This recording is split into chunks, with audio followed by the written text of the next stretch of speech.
Jenn Sesto, what is your story? What is your story, Jenn Sesto?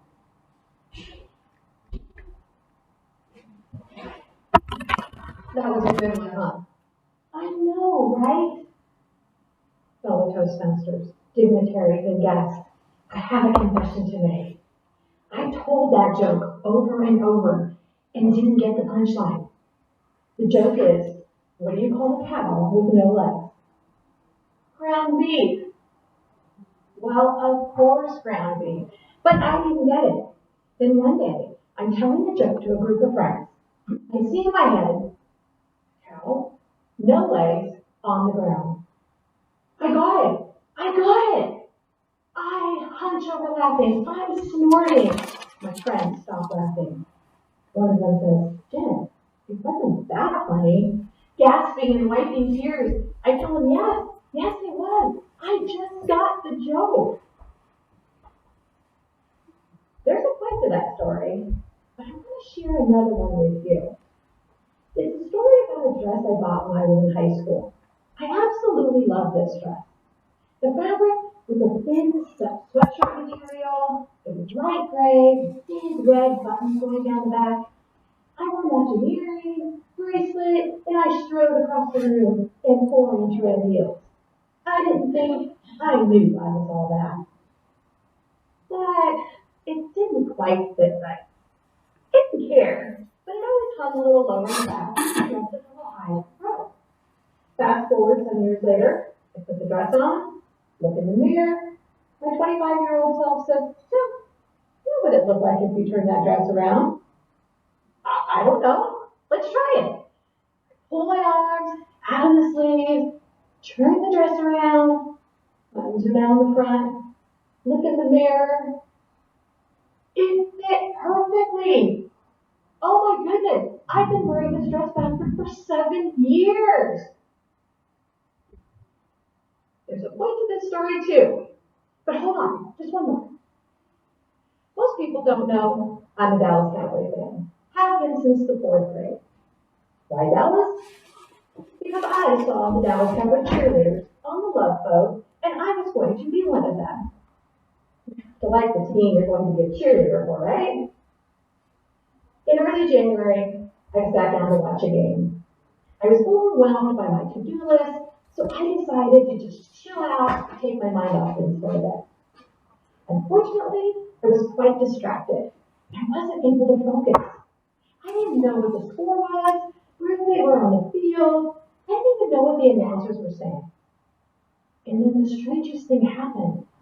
I have tunnel vision. I'm looking at the TV, and I see a player with a towel sticking out of the back of his pants. He pulls the towel out, wipes his face, and proceeds to put it back in his pants. For what? To wipe your face again? Dude, the towel has been in your pants. Ew! Moving on. The offensive line sets up. The quarterback's ready for the hike. But before the ball is snapped, he licks his hand. Mind you, we're coming up to halftime. Players have touched the ball up to this point. The final straw, the ball is thrown. Tackle made. Receiver goes down. And his thinking falls to the ground. In slow motion, I see him pick it up, and I'm thinking, no. But yes, he pops it right back into his mouth. Ew. My Toastmaster friends, what do you think these off-the-wall stories are trying to tell me? I really need to let things go. I have another confession to make. I really consider myself to be very funny. But I knew with that cow joke, I could get people to laugh. Yeah, but inside it bothered me that I didn't get this obviously funny joke. Well, I'm an overthinker. Often I get stuck. I realized that I was so focused on the unimportant fact that I didn't get it, I missed the point. I was focusing on the wrong thing. Once I let it go and had some fun with it, I had the breakthrough. Then, because of my blinded love for that darn dress, I couldn't see that it didn't fit right. I wasn't about to get rid of it. No way. However, it begs the question, if it was so important to me, why didn't I try to turn it around sooner? Because that's the way I've always done it. I love it, and I'm not going to get rid of it. I'm going to continue to wear it even though it choked me for 7 years. Good gravy. I needed to change my old way of thinking and try something new. How about that football game? What do you think? Overthinker or blinded? I bet there's some cowboy haters out there that are saying blinded. And it's a good thing I can't see or hear you right now. But just because they do things that make me feel, doesn't mean I'm going to stop being their fan. It's part of the game. Let it go. Forgive them for grossing me out. Otherwise, I might let it get to me so much that I stop watching altogether. That's not necessary. Just like in my relationship. When I don't let things go or forgive those that I care deeply about, I get stuck, focusing on things that I don't like. And then I end up sabotaging the relationship and I don't even realize it. I'm not about to give up on my relationships for petty dues. And I'm not giving up on my cowboys either. It's always next year, right? What's your story? What story is telling you you are holding on to something that you need to let go of?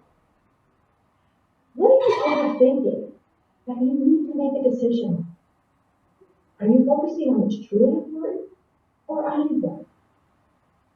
What are you allowing to blind you, keeping you from seeing truth? What move is sabotaging a relationship? What is it? What's your story? I have a joke for you. What do you call a cow that just gave birth? Decaffeinated. Yeah, I don't get it, Mr. Toastmaster.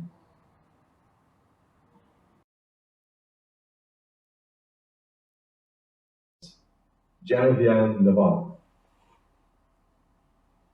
The brave man, said Nelson Mandela, is not the one who has no fears, but the one who has triumphed over them. Beloved listeners, for many years I have had the privilege of offering spiritual consolation to my fellow human beings in some of their most hopeless moments. Through the depths of that despair, I have found that often the most profound lessons in living come to us from those who are facing their dying. In the fell clutch of circumstance, in the fierce grip of the coronavirus, hospital chaplains like me, no longer able to go into the hospital to see patients in person, had to do our very best to offer comfort by phone. The phrase in the fell clutch of circumstance is not mine. It comes from a poem written in the 19th century by William Ernest Henley called in Greek, actually it's in Latin, Invictus, that is to say, unconquered. Through a very deep and moving experience in my spiritual care work, this poem has come to have a transformational effect on my life, as it may in yours. During the pandemic, I seldom got to see the same patient more than once, or call him more than once in this case. But there was a period during the pandemic when I was able to speak to the same person not once or twice, but 5 times in the 29 days he was in the hospital with COVID, desperately fighting for his life. His primary language was Spanish. The first time I called him, he was having such difficulty breathing that he could scarcely utter a word. Not wanting to tax him, I chose a simple invocation that the light, the love, and the power of grace might uplift him, surround him, and protect him. On the second week, he was on my list again. That time, I had selected a traditional petition from my mother's cherished prayer book. As I read to him in Spanish, the sound of the oxygen pumping into his chest marked the beat of every verse.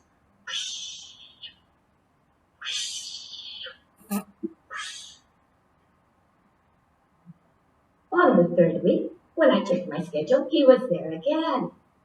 By then, I felt we had enough of a connection that I went Protestant. They have such a way of being chatty and intimate with God. Thus, in a spirited stream of consciousness, I went on and on about all the things that I wished for him in this time of trial and crisis. On the fourth week, I soon found his name once more. In anticipation, I had inexplicably been drawn, as if by some commanding presence, to read to him the poem Invictus. I said, Senor, I would like to read you a poem that was of great inspiration to Nelson Mandela as he was in Robin's prison for having promoted the end of apartheid in South Africa. He said, Si, senora, I know of Nelson Mandela. I began. Out of the nights that covers me, black as the pit from pole to pole, I thank whatever gods may be for my incomparable soul. En la noche interminable, oscura como un pozo insondable, doy gracias al Dios que sea por mi alma inconquistable. He started weeping. He started gasping. Even though I couldn't see him, I could feel the awe and anguish and amazement in his eyes. I said, Senor, do you want me to stop? He said, no, go on.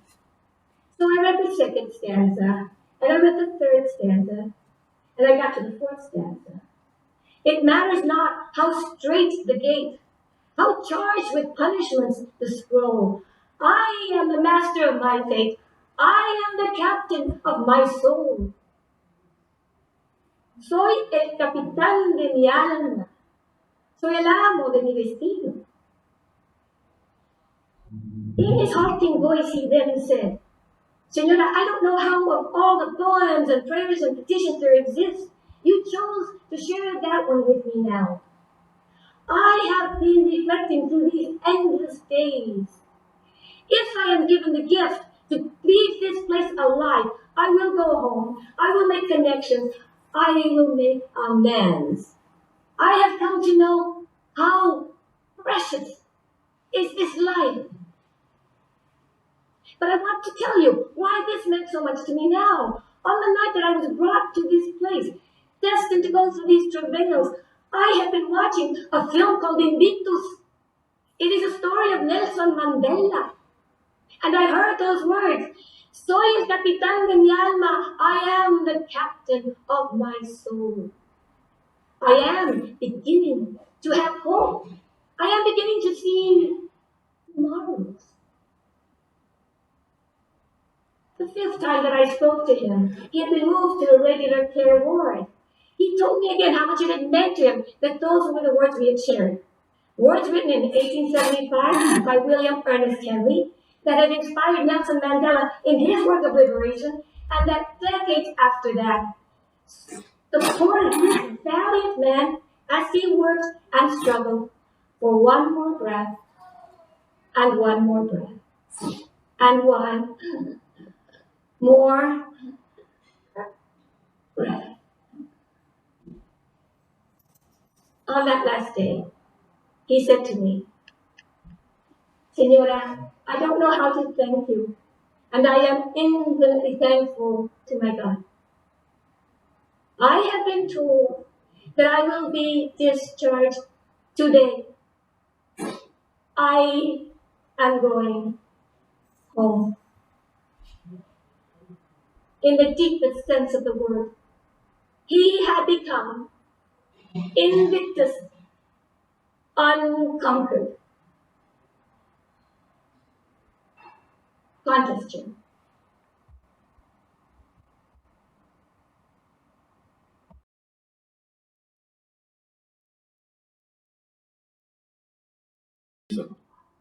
Tall Tales from Tahoe. Tall Tales from Tahoe, Victoria Petersen. Are you sitting down? Because you will never, ever believe how I came to stand here before you today. It all started with a weekend trip to Tahoe for my husband's birthday. And it was glorious. The sun was shining, it was dripping through the trees. The snow, the packed powder and fluff was 150 feet deep. And the casinos, at the roulette wheel, it was black after black after black. It was a Caesar's record. And by the time we were done, they had to cash us out in gold bars. It was so fabulous. So we get ready to leave, and we're getting on our snowmobiles. We've loaded our gold on, and my husband and I are ready to head home.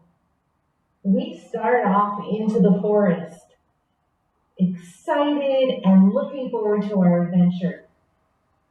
But all of a sudden, it starts getting darker and darker and darker till I can't even see the mittens in front of my face. I was leading the way and I had to slow down because my headlight just didn't show anything. When all of a sudden, I braked and I looked up and up and up at a huge man in front of me.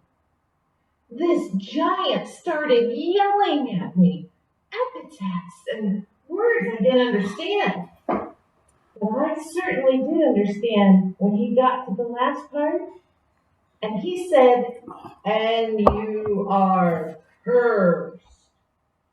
Cursed? What? After this fabulous weekend?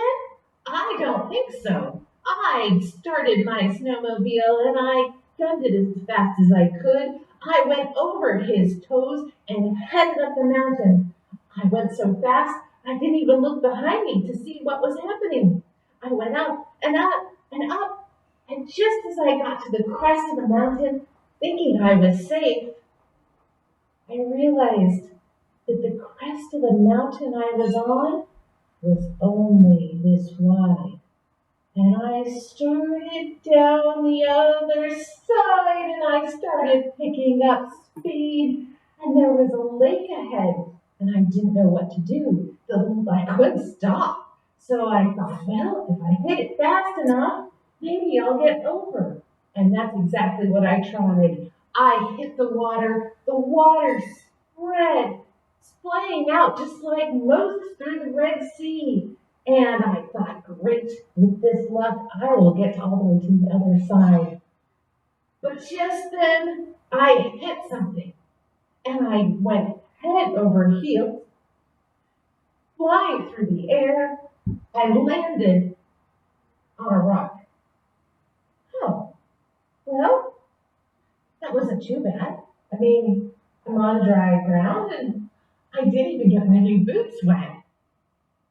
Uh-oh. All of a sudden, it started to move. And then, out of the water, a head came with a crown. And the head turned to me with big blue eyes. The voice said, "Hello, who are you? I am Queen Terrapina, and you have landed in my lake. You have thrown my fish friends from my lake and destroyed my beautiful golden castle." Oh, that must have been what I hit.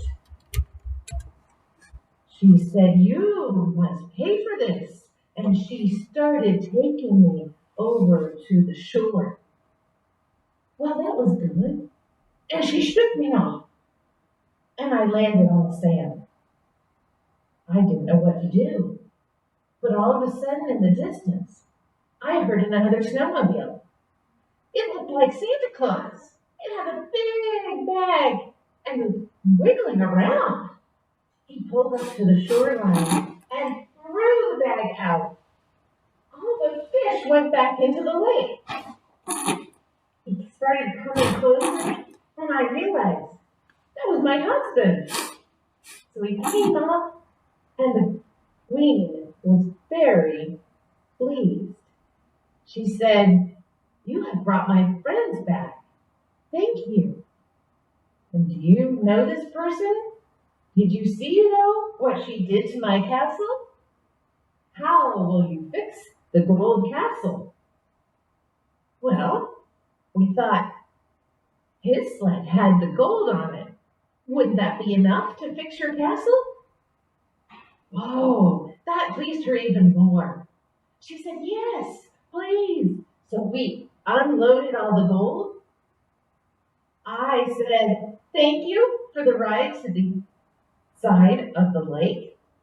And I hopped on, and we went as fast as we could all the way back home, all over the snow, until I arrived here with you tonight. And that is my adventure tale from Tahoe.